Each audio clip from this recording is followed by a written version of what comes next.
Before becoming a food delivery guy, I never would have believed I'd encounter such a bizarre situation. That day, I delivered an order to a young married woman's home. When she opened the door, my eyes lit up. Her perfectly modest yet suggestive outfit left much to the imagination. After feasting my eyes, I was about to leave when I noticed a note she'd slipped me contained a phone number and 3 chilling words. Help me. 01 My name is Lee Seong, and I'm 35 years old. As a corporate drone, I ultimately couldn't withstand the layoff storm and lost my livelihood. With a mortgage, car loans, elderly parents to support, and a wife and children to feed, it nearly crushed me completely. Out of desperation, I rented a modified electric bike and resolutely joined the army of food delivery riders. To be honest, food delivery pays decently, but every penny is earned through sheer hard work. After all, who wouldn't want to stay home when it's raining or snowing? Especially during summer when the scorching sun burns your skin. There are always inexplicable complaints from merchants, customers, and the platform, resulting in deductions from your pay and having to swallow your pride. To earn this money, you never know how much discrimination you'll have to endure from others. Returning home each day, you're not only physically exhausted, but also mentally drained. But there's one advantage. You get to witness many novel things, even some unimaginably strange experiences. That afternoon, I had just finished delivering the other orders in hand. The last delivery was for Unit 605, Building 10 in Meijing Community. Seeing the order was about to be late, I sprinted as fast as I could. I finally reached the door of 605 and knocked. Soon, a pleasant voice came from inside the room. Who is it? Coming. Hearing this voice at the door, I felt my knees go weak, my bones practically melting. Sure enough, when the door opened, the young woman before me looked every bit as lovely as that delightful voice had suggested. Her willow leaf brows were relaxed, her snow-white skin enhancing her graceful beauty, especially those artfully concealed wisps that sent a jolt through my heart, sweeping away all my weariness in an instant. I stared straight at her, my heart involuntarily beating faster. Hey, give me the delivery. She let out a light laugh, the corners of her lips curling slightly, completely unfazed by my gaze or my rudeness. Only then did I snap out of it, feeling both ashamed and uneasy deep down. If this gets reported, I'm definitely getting fined, and all my morning efforts will be wasted. Sorry. I quickly apologized, handing over the takeout in my hands, not daring to look at the young woman again. The young woman, however, was composed and even gave me a somewhat teasing glance before reaching out to take the food. My heart skipped a beat instead of reaching for the takeout bag. She gently grasped my wrist and gave a slight tug. The warmth of her touch left me flustered, yet I found myself unwilling to resist. With her other hand, she pried open my fingers holding the takeout and slipped something into my palm. Then, with a meaningful glance, she began to close the door, startled yet desperately wanting one last look at her face. I tilted my head slightly to peer through the narrowing gap of the closing door. Through the crack in the door, I saw a man slowly approaching, holding what seemed to be a phone in his hand, as if filming something. After the door closed, I stood silently outside, feeling a pang of regret in my heart. Even after taking the elevator and leaving the building, my emotions remained unsettled. Looking at the young woman's striking appearance and her captivating attire, I had initially assumed she must be engaged in some particular profession. It wasn't until I saw the man appear in the room that I finally realized this might just be a little game between young lovers. Having delivered takeout for so long, while such situations aren't common, I've encountered them a few times before. Thinking this, I secretly sighed and suppressed the thought of patronizing her business. This kind of leisurely amusement is only for those with both money and time. It has absolutely nothing to do with a delivery driver like me, constantly rushing under the scorching sun. Just as I was feeling regretful, a small note suddenly fell from my hand as I gripped the electric bike's handlebar. I had been too focused on admiring the young woman's appearance earlier, completely forgetting about her subtle movements when she took the delivery. Only now did I recall, perhaps she had meant to give me this note all along. Puzzled, I picked up the note. On it was a string of phone numbers and 3 hastily scribbled words. Help me. 02, standing under the scorching sun. I stared at the note in my hand, my confusion growing deeper. What does this mean? Indeed, some couples enjoy embarrassing delivery drivers this way to spice up their own fun. But there's never been a follow-up like this before. Could it be they want me to play the hero rescuing the damsel with this note, only for them to point and laugh at me afterward? But this kind of prank is downright disgusting. I took a deep breath to steady my nerves, sensing that this matter wasn't as simple as it seemed. If she wanted to mess with me, there would be no need to write down her real phone number. After all, the platform uses virtual numbers to protect customer privacy. Angering me by leaking her real number would bring no benefits and was completely unnecessary. Could it be? Do I just need to call this phone number to fulfill her request? After hesitating for a long time, since I'd already finished all my deliveries and had nothing else to worry about, and remembering the beautiful woman's face, I decided to meddle in this affair. I took out my phone and dialed the number. It had barely rung twice when someone answered. Hello. The voice on the other end of the line was a young woman's. Pleasant and melodious. Eerily familiar. I panicked a little, having not prepared what to say earlier. Now that the call connected, I was instantly tongue-tied. Hello, may I ask? Yes, it's me. I was just about to say something when the young woman's voice suddenly cut me off, her tone still radiating unusual warmth and familiarity. I froze abruptly. Wasn't this voice exactly the same as that young woman's from earlier? When the call first connected, there was only a single hello, which felt familiar yet impossible to place. But now, after hearing her speak a few more words, the answer clicked in my mind. It seemed this was indeed her own phone number. I hadn't even figured out how to respond when the young woman on the other end of the line started talking to herself again, as if she were chatting with someone. But I didn't make a single sound. Oh dear, look at my memory. How could I forget such an important thing? Don't worry. I'll come right over. Let me get ready, and I'll be there to find you. Okay. I'll hang up first. Wait for me a moment. With that, the young woman ended the call. I was still dazed even after the call disconnected. But a few seconds later, it dawned on me. It seemed this young woman was planning to use my phone call as an excuse to leave that room. Perhaps she had her own difficulties, unable to leave that room on her own. Then she thought of ordering takeout, using me, the delivery driver, to call her so she could make an excuse to leave. As for who she was going to such lengths to escape from, I more or less had an answer in mind. It must have been the man who appeared before the door closed. A faint unease began to stir within me. Whatever, I'd already helped out, so this matter had nothing more to do with me. Whether she succeeded or not was her business, not mine. Having made up my mind, I rode off on my bike. But to my surprise, that evening I received another delivery order from the same woman. The address was still the familiar apartment 605, Building 10 of Mei Jing Community. The items in this order were a bit strange, along with some food. The delivery also contained multiple bottles of disinfectant, cleaning solution, large black trash bags, a two-person tent, and a handsaw.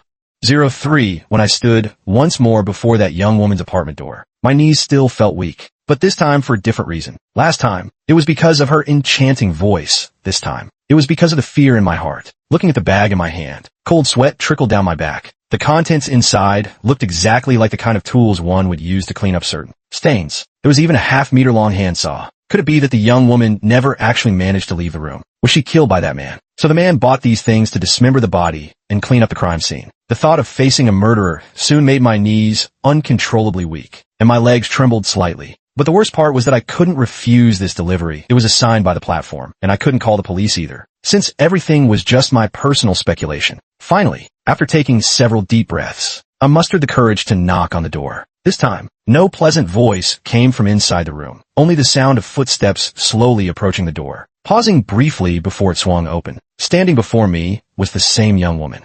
My half-retreated foot froze mid-step, just as my anxious heart began to settle. Seeing her face made it leap back into my throat. The woman was no longer dressed as she had been in the afternoon. Now, bundled up tightly, yet even so, the curves of her figure still showed through. Only now, there was none of that coquettish air about her. What startled me even more were the bruises on her face. Fresh, purple marks marred the corners of her eyes and the edges of her ears, while a trace of panic flickered in her gaze. Her expression was downright chilling. Hello, this is your takeout order. My voice came out unnaturally as I extended the food bag forward, simultaneously reassuring myself. How many murder cases could there possibly be in real life? This time, I must just be scaring myself. Thank you.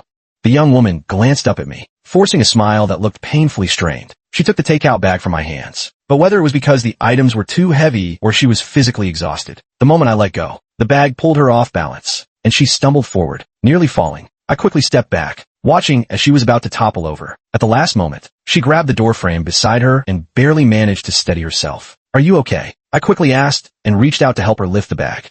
Let me help you with that. Seeing that the young woman wasn't injured, I felt a surge of protective instinct and decided to take the bag from her hands to carry it into the room. The bag was quite heavy, and it really wasn't easy for a woman to handle alone. No, go away, she suddenly shouted, the anger in her tone startling me and giving me quite a fright. I'm sorry. Thank you, but I can manage on my own. I won't trouble you any further. Please go ahead. She spoke with some apology, offering another smile as if realizing her earlier outburst. Then she struggled to carry that large bag of items into the room with both hands, moving with difficulty. I felt somewhat worried, but her earlier actions had also frightened me into not daring to ask further. I could only stand there dumbly, watching her every move without leaving. My behavior, however, seemed to make her grow impatient. As soon as she brought the bag into the room, she hurriedly tried to close the door, It was precisely at this moment that I finally snapped out of my daze and peered through the crack of the door into the room. This time, the man didn't appear, only a patch of red on the ground at the corner. That color, it looked exactly like blood. What are you looking at? Hurry up and go. A sharp reprimand snapped me back to reality. The young woman was glaring at me with a guarded expression, as if wary of something. Before I could respond, she slammed the door shut with a heavy thud. As I walked downstairs, my mind began replaying the strange events that had just unfolded. The man had still been there in the afternoon, and the woman had seemed completely normal then. At night, the man was nowhere to be seen. While the woman not only bore fresh wounds, but also bought these inexplicable things. Her entire demeanor was just so off. Could it be? Did the young woman kill that man? How could that be? I smiled and tried hard to shake this thought out of my mind, but it stubbornly clung on. Everything was just too abnormal. Should I call the police? Suddenly, an unknown number called my phone. Is that Li Xiang, the delivery guy from earlier? My heart skipped a beat. It was that young woman's voice. It's me. I had no choice but to answer truthfully, since I just called her from this number that afternoon. She paused slightly before continuing in a hushed tone. Come upstairs. I have something to tell you. I felt a pang of panic and didn't dare respond to her words. Seeing my silence, she grew impatient, her voice carrying an unmistakable note of insistence. Stop delivering food. I'll give you 500,000 yuan. I promise I won't harm you. Just come up. 04. After hanging up the phone, I fell into deep contemplation. My emotions, a turbulent mix of excitement and tension. That's 500,000 yuan. But should I go up there? For her to make such an offer, combined with all the suspicious circumstances just now, she must have done something shady. If I go upstairs now, I might very well be putting myself in danger. I know the adult world is full of lies. But what if this is real? 500,000, my car loan, mortgage, parents' pension, and my child's tutoring fees would all be covered. It wouldn't solve everything forever, but it would greatly ease my current situation, and I wouldn't have to endure this life of hardship, delivering takeout meals day in and day out. After a fierce internal struggle, I decided to go upstairs and see for myself. After all, I'm a grown man. There's no way I'd be intimidated by a woman, let alone easily harmed by her. Having made up my mind, I stood once more at the door of Unit 605. After taking a deep breath to steady my nerves, I knocked on the door. This time, the young woman answered quickly. With a brief gesture, she led me into the apartment. I watched her retreating figure with lingering fantasies. But the moment I stepped into the inner room, all those thoughts vanished instantly. The man I had seen that afternoon now lay on the floor, a fruit knife plunged into his heart, a large pool of blood beneath him.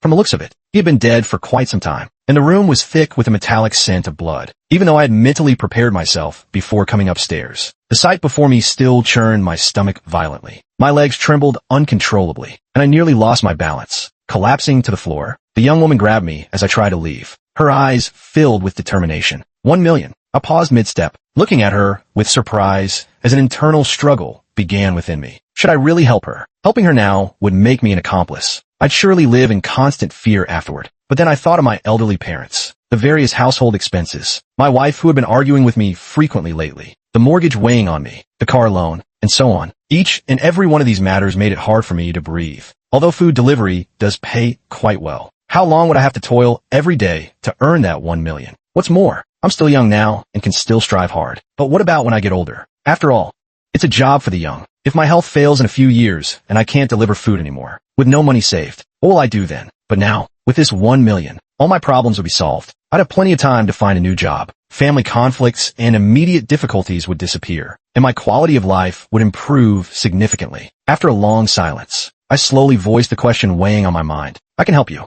but you need to explain some things clearly to me first. I looked into the young woman's eyes, my tone leaving no room for argument. This was no trivial matter. One misstep could land me behind bars sewing prison uniforms. So I had to know who this woman was and how things had come to this. When she heard my agreement, excitement flickered in her eyes. But when I asked about their relationship and how things had unfolded, hesitation crept in. Finally, she let out a soft sigh and laid out her story in full. 05, her name was Tian, and the man lying on the floor was Zhao Quan. They were husband and wife. In the early days of their marriage, their relationship could still be described as quite good. Perhaps the man had been too good at hiding his true nature. But after a year of marriage, Zhao Quan began to reveal his original character. He started drinking heavily, playing cards, and even gambling. And these bad habits came hand in hand with domestic violence. In recent years, every time Zhao Quan got drunk, he would beat Tian, a grown man like him. How could Tian possibly stand a chance against him? What was even worse was that Zhao Quan had a gang of worthless friends. They often went out drinking and fooling around, and he picked up a bunch of self-righteous tricks from them. He would frequently practice these on Tian. But for her, it was nothing short of torture, agonizing and inescapable. Over the past year, Zhao Quan's business had been doing well, so he often went on business trips. Only during these times could Tian catch a brief respite. But whenever Zhao Quan returned for business trips, he would torment Tian even more cruelly, his methods becoming increasingly excessive. And today happened to be the first day of Zhao Quan's return, the beginning of Tian's latest ordeal. When I delivered their takeout in the afternoon, Tian would answer the door dressed like that. Zhao Quan's doing one of his ways to amuse himself. After lunch, Zhao Quan got drunk, and the darkness in his heart surfaced. His torment towards Tian grew increasingly brutal, escalating to beatings when he suspected her of infidelity. Living under such prolonged pressure, Tian's mental state had long been overwhelmed. Finally, during this latest bout of abuse, she could endure no more and chose to end Zhao Quan's life, and with it, the torment she had suffered. Seizing a moment when Zhao Quan was distracted, she grabbed a fruit knife from the table and decided to defend herself. But she had never experienced such a situation before. Facing Zhao Quan's dismissive attitude, she stabbed wildly, unexpectedly striking his heart and killing him instantly. I really didn't mean to kill him. I just wanted to live a normal life. I knew he'd beat me whenever he got drunk. I wanted to run away, but I couldn't escape. He said if I dared divorce him or try to flee alive, he'd go after my family. He claimed he had ways to find me no matter where I ran. By the end, Tian was crying, tears streaming down her cheeks, her eyes filled with terror and remorse. Now I understood everything. No wonder Tian had slipped me that note during my first delivery, asking me to call her. Clearly, that phone call didn't help her escape. Instead, it made the drunken Zhao Quan suspect Tian was seeing someone else. The tragedy ultimately occurred during their argument. Watching Tian cry her heart out with pear blossom-drenched tears, and thinking about her pitiful life, I couldn't help but feel a surge of sympathy and compassion. Actually, this isn't entirely your fault. You've had it rough too. So what do you need me to do now? Tian wiped the tears from her face and looked up into my eyes. Let me be blunt. Things have come to this point. I don't want to go to prison, and I shouldn't have to. Originally, I planned to do what they do on TV, divide him into several bags. But when the tools arrived, I found I just couldn't bring myself to do it. A shiver of terror ran through me. You're not asking me to cut him up, are you? 06 Tian looked at me and shook her head. No, I know you're like me. You couldn't possibly do it. So I need your help to carry him together and put him in my car in the underground garage. He's too heavy. I can't move him alone. Don't worry. For now, I can only use that 1 million. Once the body is buried, I'll give it to you. Then I'll report him missing. After the heat dies down, I can access his bank deposits as his wife, and I'll be able to give you even more. I paused slightly, then spoke slowly under her expectant gaze. I can't fully trust you. You'll have to give me 500,000 first. Once everything's done, you can give me the rest. Seeing that I had completely agreed, Tian slowly let out a sigh of relief and said excitedly, I don't have that much in my account right now. I only have 200,000. I'll give you this amount first, and after everything is done, I'll withdraw the rest for you tomorrow. Don't worry, now that you know about this, I won't shortchange you on the final payment. I'm not that stupid. I nodded lightly, and she immediately took out her phone to transfer the money. Soon, 200,000 appeared in my account. Seeing this sudden influx of 200,000, my resolve to help her grew even stronger. Tian and I didn't start working immediately. Instead, we waited until after 11 p.m. to begin our task. People in this area generally don't come out after 11 p.m., which makes it more convenient for us to move Zhao Quan without raising suspicion. The outskirts will be even more deserted by then, making it safer and more secure. Tian and I wrapped Zhao Quan's body in tent fabric, then covered it with several layers of black trash bags, followed by another layer of tent fabric and trash bags, tightly bound together until it resembled an oversized package. Next, we began using cleaning agents to remove all traces of blood from the room. Every speck and stain in every corner was thoroughly scrubbed away. Finally, we moved the body to the underground garage. Before leaving, I opened the windows in the room to ventilate it. The smell of all those cleaning agents was simply overpowering. Originally, we planned to put the body in the trunk, but fearing leaks of odor and blood, we wrapped it in too many layers. The corpse had stiffened, making it impossible to fit inside, so we had no choice but to place it on the back seat of the car. Once everything seemed properly arranged, the two of us double-checked to ensure nothing had been overlooked before driving out of the underground garage. On the way to the outskirts, Tian kept reassuring me that the area was always deserted, not even a patch of farmland in sight, so there was no need to worry about anyone spotting us. Hearing her confident explanation, my anxious heart finally settled a little. But unexpectedly, not long after leaving the city, a police car appeared from behind. Tian had already noticed the police car and visibly tensed up. What should we do? Could they have found us out? Fear gripped my heart too. But then I reconsidered. No one had witnessed what we did. So how could the police possibly know? I whispered to comfort her. Don't worry. It's probably just a routine patrol. They're not after us. But no sooner had I spoken than the police car siren wailed, followed immediately by a loud announcement. Vehicle ahead. Pull over immediately. Instantly, we both felt a chill run down our spines. Icy dread rising from the depths of our hearts.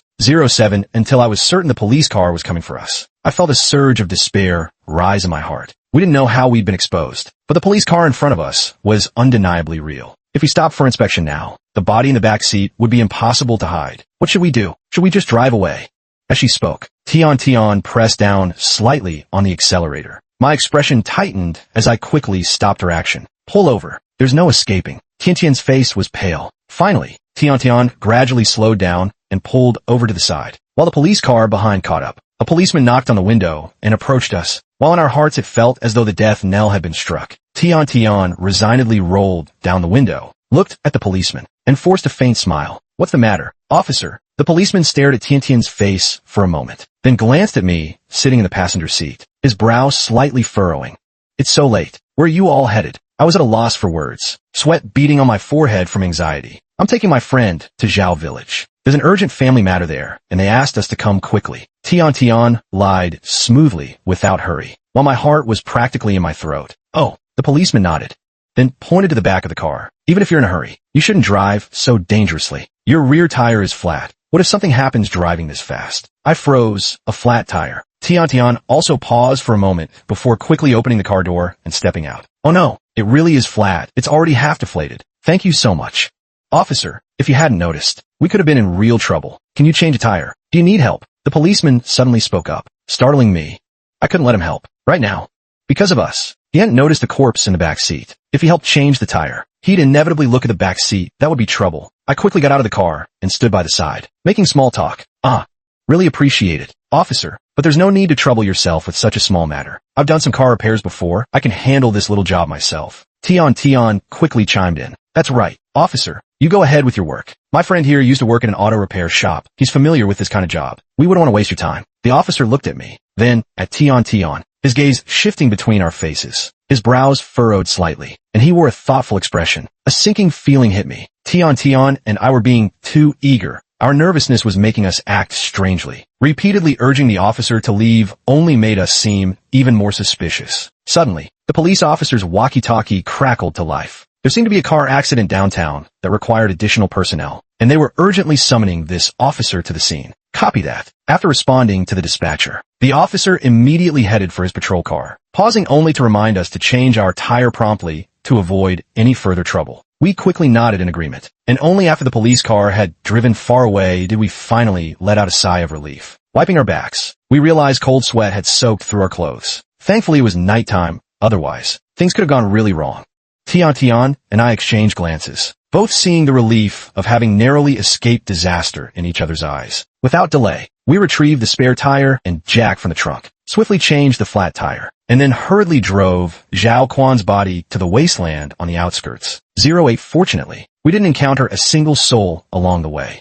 Upon arriving at the spot, we hastily began digging the pit. Both of us were drenched in sweat by the time we finally buried Zhao Quan. We then meticulously cleaned up all traces on the ground until neither of us could distinguish where Zhao Quan was buried. Only then did we finally feel a weight lift from our hearts. After finishing all this, we drove Tian back home. The moment we entered the room, we collapsed onto the sofa, too exhausted to move. I glanced at the time. It was already 1:30 in the morning. Brotherly, if you don't mind, why don't you take a shower? You've been busy all night. Tian wore a faint look of apology, mixed with a hint of something unusual, which suddenly stirred a surge of energy within me. As I showered in the bathroom, I took deep breaths, trying to suppress the excitement and anticipation bubbling inside me. Her expression just now was truly inscrutable. And besides, it was already so late, she couldn't very well kick me out at this hour. But then I suddenly thought of my wife at home, and a pang of guilt made me dismiss the idea that had just crossed my mind. When I stepped out of the bathroom, the air was filled with a faint fragrance, completely masking the smell of cleaning products. It seemed Tian had just lit some incense. Shortly after, Tian brought me a cup of tea and urged me to drink it quickly. I watched as Tian walked into the bathroom holding a burgundy long dress, and that thought from earlier involuntarily surfaced again.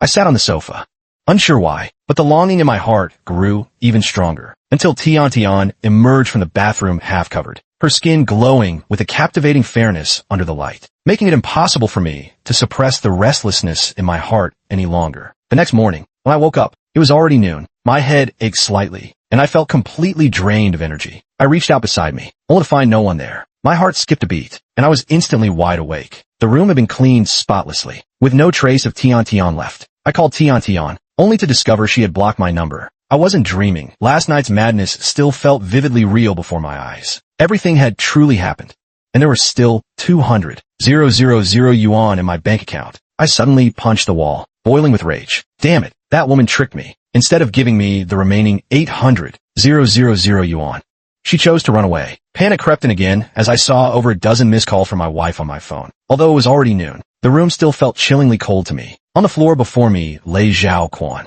motionless just yesterday. Feeling extremely uneasy, I quickly gathered my belongings and left. Now I was of no use to Tian Tian anymore. Even if I wanted my 800,000 yuan back, there was nothing I could do. Reporting to the police was out of the question. I was already an accomplice, and turning myself in would do me no good. You could say she spent just 200,000 yuan to find someone who would never betray her, someone to help cover up a murder and accompany her through the most unbearable first night after the killing. What a clever scheme. When I got home, my wife pointed at me and started demanding to know where I'd been all night. Normally, I might have argued back, but with guilt weighing on my conscience, I couldn't even open my mouth. I just kept my head down, waiting for her anger to subside. I didn't dare tell my wife about the 200,000 yuan in my account either, afraid she'd ask where the money came from. Many things cannot be hidden just because you want to hide them. If you don't want others to know, you shouldn't have done it in the first place. After a week of living in fear, the police finally came knocking at my door. When I was taken to the police station, I was overwhelmed with despair. Even as I was being led away, my wife kept pleading with the officers, insisting there must be some mistake. Seeing the terror on her face, I couldn't even bring myself to look her in the eye. When I was brought into the interrogation room and saw Tian Tian sitting beside me, I was utterly shocked. Before I could recover from shock, Tian Tian suddenly pointed at me, her face filled with anger and fear, and shouted, "Officer, it's him. He's the one who killed Zhao Quan, and he assaulted me." 09, just moments ago. I had been wondering how the truth could have come to light so quickly, but upon hearing Tian Tian's accusation, my mind went completely blank. The police began questioning me in a stern tone, and I had no choice but to confess the whole story from beginning to end. Seeing the police officers furrow their brows in deep thought, I realized that my account of events completely contradicted the evidence they had gathered. What follows is the truth, as Tian Tian told it to the police. That morning, Tian Tian voluntarily went to the police station to report that she had been assaulted, her home robbed, and that the perpetrator had also killed a man. Such a serious case immediately drew the full attention of the authorities. They began taking Tian Tian's statement and learned that she was an apartment girl, while the man, Zhao Quan, was a customer who had come to her for services. The two grew tired by noon and ordered takeout. The delivery guy, Li Xiang, that is, me, saw Tian Tian was beautiful and harbored ill intentions. A few minutes after delivering the food, I called her again and said many vulgar things. In the afternoon, Zhao Quan mentioned taking Tian Tian out for camping, so he placed another order on the delivery app, purchasing a lot of camping gear. Unexpectedly, the person who accepted the order was once again me. This time, after delivering the items to their door, I completely gave in to malice, attempting to force my way into the room to assault Tian Tian. At this moment, Zhao Quan, having had some alcohol, stepped forward on his own and stood in front of me. Unexpectedly, a surge of malice overtook me, and I grabbed a fruit knife from the table and stabbed Zhao Quan to death. After Zhao Quan's death, I forced Tian Tian to help me bury the body. I also robbed her, demanding she transfer all 200,000 yuan from her account to me. Finally, I subjected Tian Tian to a night-long assault and threatened her to keep silent about what happened, or else I would kill her. The next day, while I was sound asleep, Tian Tian sneaked away. Over the following week, the more she thought about it, the more terrified she became, until she finally decided to report the incident to the police. After determining the basic details of the case, Tian Tian led the police to the outskirts to exhume Zhao Quan's body, then returned to investigate room 605, building 10 of Meijing community. Meanwhile, officers were dispatched to bring me in. By then, the investigative results were already in. My footprints, fingerprints, and even strands of my hair were found in the room. The most damning evidence was that the fruit knife used to stab Zhao Quan bore only my fingerprints. Every piece of evidence seemed to confirm that Tian Tian's account was the undeniable truth. After hearing all this, I hurriedly began to defend myself. That's not how it was. She told me she and Zhao Quan were married, and that Zhao Quan kept beating her. She couldn't take the abuse anymore, so she killed him. She offered me $1 million to help bury the body. Wait, that evening when I delivered the food, Tian called me asking for help upstairs. That's why I went back. Doesn't that contradict her statement? My mind raced as I desperately tried recalling every detail from that day. The officer gave me a deep look after hearing my words. Tian confessed that after you broke in and killed someone, you snatched your phone, called yourself, answered briefly before hanging up. She suspected you'd planned to fabricate evidence all along, and sure enough, you brought this up now. A chill shot through my heart instantly. Cold sweat drenched my forehead as terror flooded my mind. So she planned all along how to pin everything on me. That 200,000 yuan was never payment for services. It was clearly blood money. 10 a.m., just a food delivery guy. How'd I get caught up in this mess? Suddenly, my heart skipped a beat as a flash of inspiration struck me. I remembered something and urgently told the police to retrieve it from my home. With this item, I was certain I could turn the tables completely. At the same time, my thoughts returned to how Tian had asked for my phone. Before long, the police brought over my voice recorder. Because inaccurate information from merchants or customers often leads to delivery drivers suffering losses and complaints. I had long prepared a voice recorder to prevent being left without evidence in such situations. Now it finally proved its worth. And when Tian asked for my phone that day, it was also to prevent me from recording. No matter how much she schemed, she definitely never expected me to have this piece of evidence. Finally, when the contents of the voice recorder were played, the whole truth came to light. The police also told me that the officer we encountered while burying the body that day had actually mentioned us. That officer initially thought Tian was being coerced by me. After all, our behavior at that time and place was extremely suspicious. But after he took Tian out of the car, she still showed no signs of being coerced or any attempt to call for help. So he thought he might have overreacted, and he always felt that. That night, Tian was more like the dominant one between the two of them. It was precisely because of these doubts that the police were so puzzled. In the end, Tian also confessed the true course of events. It turned out that it was because of the customer Zhao Quan, who would torment her in various ways every time he came and threatened her not to leave. Otherwise, he would tell her family about her job. Tian couldn't endure the torment any longer that day, which is why she chose to kill Zhao Quan. But her original intention was only self-defense. She never expected Zhao Quan, drunk and fearless, would end up being stabbed to death in her panic. To pin the blame on me, she offered me a high price for help that day. Then, while I was showering, she lit incense in the room, a kind with peculiar effects on men, and tampered with the water she gave me to drink. That's why I completely lost control and lunged at Tian that day. Even the fingerprints on the fruit knife were manipulated by Tian. While I was sound asleep, she wiped off her own prints, then pressed my hand onto the handle to leave mine behind. In the end, she fled, only to report the crime a week later with what she thought was a flawless alibi, intending to pin the blame on me. At last, the truth came to light. Tian was sentenced to death. As for me, as an accomplice involved in evidence tampering, I was sentenced to 6 months in prison. During my time in prison, my wife visited me several times, but each time she left covering her face in tears, filling me with immense guilt. My wife also found out about that night I spent with Tian. After my repeated apologies and promises, she agreed to forgive me as long as I turned over a new leaf after my release. Now, I don't think about anything else, only focusing on reforming myself and returning home to make amends to my wife through honest means. I owe my wife far too much, and my time in prison made me understand one saying: lust is a knife hanging over one's head. The end.